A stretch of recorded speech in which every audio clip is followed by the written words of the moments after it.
Amaravati outer ring road నిర్మాణంలో కీలక అడుగు పడింది. పల్నాడు జిల్లాలో గ్రామాలు సర్వే నెంబర్లతో కేంద్రం గెజిట్ ప్రచురించింది. 1-2 రోజుల్లో అధికారులు గెజిట్ను పత్రికల్లో ప్రకటన రూపంలో ఇవ్వనున్నారు. 21 రోజుల్లో ప్రజలెవరైనా అభ్యంతరాలు తెలిపితే వాటిని పరిశీలించనున్నారు.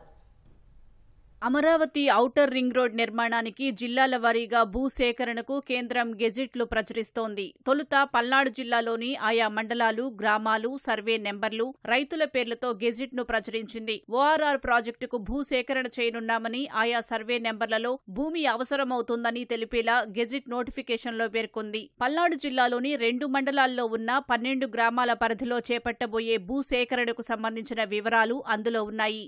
జాతీయ రహదారుల ప్రాధికార సంస్థ అధికారులు 1-2 రోజుల్లో గెజిట్ను ప్రకటన రూపంలో పత్రికల్లో ఇవ్వనున్నారు. కలెక్టర్, ఆర్డీఓ, తహసీల్దార్ కార్యాలయాల్లోనూ కాపీలను అందుబాటులోకి తేనున్నారు. అభ్యంతరాలు ఉంటే 21 రోజుల్లో భూసేకరణ అధికారికి తెలియచేస్తే పరిశీలించి నిర్ణయం తీసుకోనున్నారు.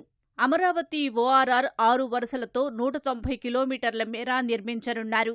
ఓఆర్ఆర్లో తెనాలి సమీపంలోని నందివెలుగు నుంచి చెన్నై కోల్కతా హైవేలో కాజా వరకు 17.5 కిలోమీటర్ల ఓ లింక్ రోడ్డు, నారాకోడూరు నుంచి గుంటూరు శివారులోని బుడంపాడు వరకు 5.5 కిలోమీటర్ల మరో లింక్ రోడ్డు నిర్మిస్తారు. దీనికోసం ఎన్టీఆర్, ఏలూరు, కృష్ణా, గుంటూరు, పల్నాడు జిల్లాల పరిధిలో 23 మండలాల్లోని 121 గ్రామాల్లో భూసేకరణ చేయనున్నారు. ప్రస్తుతం పల్నాడు జిల్లా గెజిట్ రాగా ఏలూరు జిల్లాది ఈ వారంలో, మిగిలిన జిల్లాల ఈ నెలాఖరులోపు ప్రచురణ కానున్నాయి.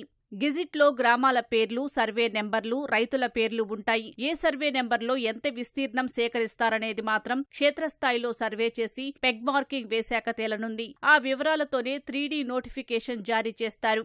ప్రాజెక్టుకు కేంద్రం నిధులు మంజూరు చేస్తూ ఉత్తర్వులిచ్చిన తర్వాత 3D నోటిఫికేషన్ జారీ చేయనున్నారు.